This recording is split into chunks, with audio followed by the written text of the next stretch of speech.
the worst democracy is better than the best military regime. And let's face fact. If we look at the history of this country, and you divide the history of this country developmentally in terms of developmental strides that have taken place, if you take the first developmental period that lays the foundation actually for the country, is it prior to the change in 2023 and the coming of the current National Security Advisor? What used to happen is that you would have intelligence by the DSS, but it will not be acted on immediately or promptly. It will be delayed, and then by the time you are now acting, it's more reactive. The situation has the crisis has happened, the insurgents have dispersed, and so on and so forth. So, but a lot of that has changed recently, because now there is a greater attention being paid to utilizing intelligence now. But that's an example of how what weakens and compromises our security architecture. Not because the infrastructure is not there, not because the capability is not there, not because the capacity of training, like you mentioned, is not there, but because of these varying interests, which are essentially political interests. Nigeria's democracy continues to coexist uneasily with the shadow of the gun. From persistent insecurities to whispers of coup across the sub-region, the military, once a central actor in Nigeria's political history, still occupies a powerful space in our collective psyche. Today's conversation is not about nostalgia or fear-mongering, but about interrogation, the mindset of a professional military in a fragile democracy like ours, the failures and silences that enable insecurity, and the political conditions that make the idea of military intervention linger in public imagination. With us is Jaye Gaskia, public intellectual and social commentator, to help us unpack these layered questions with clarity, history, and honesty. Good afternoon, sir. Good afternoon. Thank you. To start with, let's walk around the military mindset in a civilian state. After decades of military rule and over 20 years of civilian governance, has the Nigerian military truly internalized democracy or merely tolerated it? Actually, I see that as a double-edged question, and the reason is very clear. Because one would think that after 24 years of democracy, that there would have been some change in terms of the psyche and the rest of that. Because again, essentially, most of the officers and most of the, whether young officers or old officers, are actually officers that were made during this democracy. They were not officers that were throwback from the days of military dictatorship. So these are not, therefore, officers and personnel that had been in the military at the time when the military was in power. Their experience of the military is their experience of a military in a democratic setting. So that in itself should have, an effect in terms of the psyche. And I think that's also one of the reasons why we can say we can observe this contradiction, in the sense that there is a reluctance to speak about governance issues, about politics, and about even taking steps into the public space by the military as it is currently established. There is a reluctance. But the military as an institution, there is still an organizational culture that persists in the military, because there is a history, there is a memory, there is an institutional memory that we once ran this country. And in running the country, some of the things that the military governments did had privileged the military in the security architecture, had privileged the military politically, and so that organizational culture still persists. And so you can see a contradiction between that organizational culture that historically emerged when the military was running the country, and the fact that the personnel of the military right now are not those that directly experienced dictatorship, and so were not the ones that directly formed that organizational culture, but it's in the history, and so some of the things that keeps reinforcing that contradiction in the psyche of the military in Nigeria in particular are issues around, for example, the fact that because the military have been privileged over time, and so the internal security agencies have been underprivileged, and they have not been as well treated, including funded, including the attention that is devoted to them as the military. So the police, for instance, which should be the lead agency in internal security, and the fact that it has continued to play a junior role. So there is that historical underfunding and historical of internal security agencies, and then privileging of the military.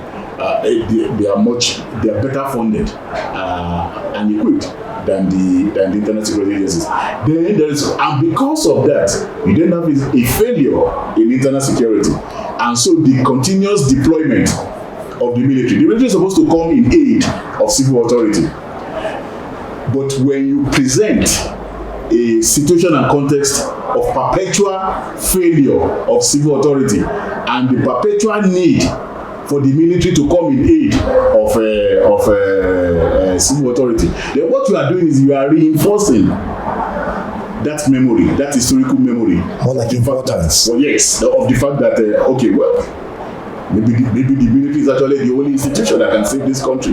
Maybe the military, is the only institution that can therefore run this country. So you create an artificial that then can drive that kind of a conversation.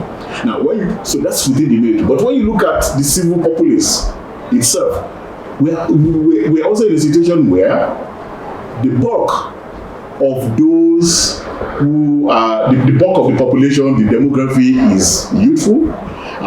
The bulk of this youthful population did not witness military rule, so it's alien to them. In fact, the freedoms that we have now, they take for granted. Okay, and so they never experience dictatorship, and so they can, particularly when they are angry and they are aggrieved, they can't feel that a military presence and the response would be far better than democracy. But like philosophers say, that the worst democracy is better than the best military regime. And let's, if we look at the history of this country, and you divide the history of this country developmentally in terms of developmental strikes that have taken place. If you take the first developmental period that laid the foundation actually for the country, and therefore curb the tendency and the arrogance and the psyche of the military that they are superior in the hierarchy of security and that they are superior to citizens who are not in the military. Now, this leads me to the conversation on the lips of a lot of Nigerians, the failed coup attempt. Do we have a weak security architecture or a compromised one to start with? For such an attempt to happen, it's either we have a weak security architecture or we have a compromised one. Because if you look at the number of individuals and the level of monies budgeted by this state to train them, promote them, expose them to tactic strategy of warfare, and they in turn come back to destabilize the process of the state. Does that not show that we have a weak security architecture or a compromised one? And what are the lessons to be learned from that coup? I think that the first thing is let's properly situate the weakness and the compromise. Scholars, activists, journalists, people, opinion holders in recent times, in the last 2 decades, talked about something that has gained currency, state capture. When you talk about that the elite has captured the state and personalized and privatized the state and turned the state into their. Nowhere is this more visible than in developing countries. Because in the so-called advanced countries, certain guardrails have been put in place. It's not that every now and then individual state actor does not try to, compromise the state or use the state for their own personal. It happens. In any human society, it will happen unless you can actually put guardrails in place and you can. It's just relative based on. Absolutely. The problem in our own times is that there is no punishment for impunity, and so it grows wings. Now, I think that's the proper question, because it's that has led to weak and compromised security architecture. The proper thing is that we actually have a compromised state. So we have a state that we have a ruling class first. We have a ruling class first that has ceased to have a common and collective consensus. Okay, that as a class they defend. They will have their differences, but there are minimums. There are absolute minimums, irrefutable minimums that you cannot. Irrefutable objectives that you must. Yeah, I think our ruling class lacks that kind of national consensus, and that's why that ruling class is so fractious. But what that has now done to the state is that, and there is no dominant faction of the ruling class that controls the entire state. So what has happened is that different factions of the ruling class control different bits and pieces of the state. And then, including the securities, and then in their fight, power flex and the rest of that, and then also in their own accumulation of wealth and power, they now deploy the aspect of the state that they have controlled in their own interest. If you look at it, up to the extent that even civil servants, you deploy where you have control, where you are permanent secretary, where you are director, you deploy the resources, the powers to further your own aim. So because that happens and happens frequently, it does not allow the security architecture to function seamlessly, because different aspects of it are controlled or influenced by different factions. Remember the other time when was this soldier that was arrested by police then, who was supposed to be, they had intelligence. He was arrested. He was actually one of the people who was giving weapons and whatever, with the bullets to the insurgents and the rest of that, and he was arrested. Where is that case today? It actually should be made public. Absolutely, as a deterrent. because that person has a protector who controls certain parts of the state, and therefore security architecture. And so you find a situation where the architecture cannot work seamlessly. And that's why it takes time. That's why, for example, I know, for instance, because I work with security agencies on multiple levels. I know, for instance, that the DSS, for instance, is one of the most effective security agencies in the country. And that, in fact, prior to the change in 2023 and the coming of the current National Security Advisor, what used to happen is that you would have intelligence by the DSS, but it will not be acted on immediately or promptly. It will be delayed, and then by the time you are now acting, It's more reactive. more reactive.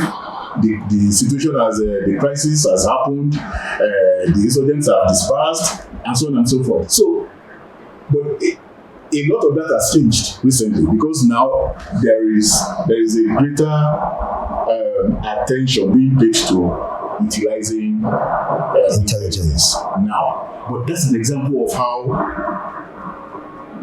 what weakens and compromises our security architecture. Not because the infrastructure is not there, not because the capability is not there, not because the capacity of training, like you mentioned, is not there, but because of these varying interests, which are essentially political interests, but that are interfering, in how they function.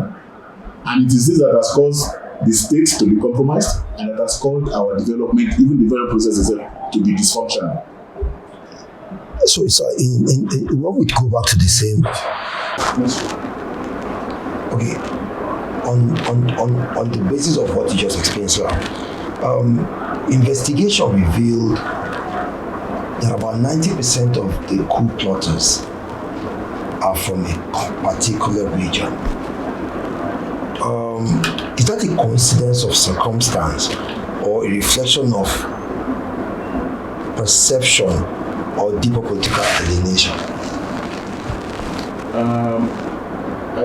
I don't think that it's a reflection of deeper political alienation. I think it's a reflection of a perception that stems from what I call resistance to change and to change. Now, this change, the geographical in terms of shift of quote unquote the local of power, then secondly also in terms of what can then be seen as some of those things that have become the inherent attributes and privileges of power that have become accumulated, in areas that have had power in the past, and so a fear that those privileges are going to be eroded and shifted into another place. And although they are not the same, they are not exactly the same, and they are not, and there is no connection between them in terms of the fact that it's coordinated. That it's the same people who are planning it. But you can also see this also in some of the muted resistance of civilian elements. Again, also from that part of the country where the preponderance of the coup planners come from the north. Also in terms of, for example, even their resistance to some of the reforms, for instance, the tax reform and the rest of that. So, sir, you're saying there is that coup was in no other terms a direct attack on a southern presidency, so to speak, from the privileged north, if what is go by the names and the coloration of the investigation. Okay, so now I would be careful in generalizing and having that sweeping generalization. But certainly, in the psyche of the planners, they were acting in the interest, what they have perceived to be the interest of a region. That's in the psyche of the planners. But it's also a testimony to the way the military is structured now, which goes back to our conversation earlier about recruitment and all of this right now, that the plot itself was uncovered. Now, this is one of the longest plots actually in the history of coup making in Nigeria.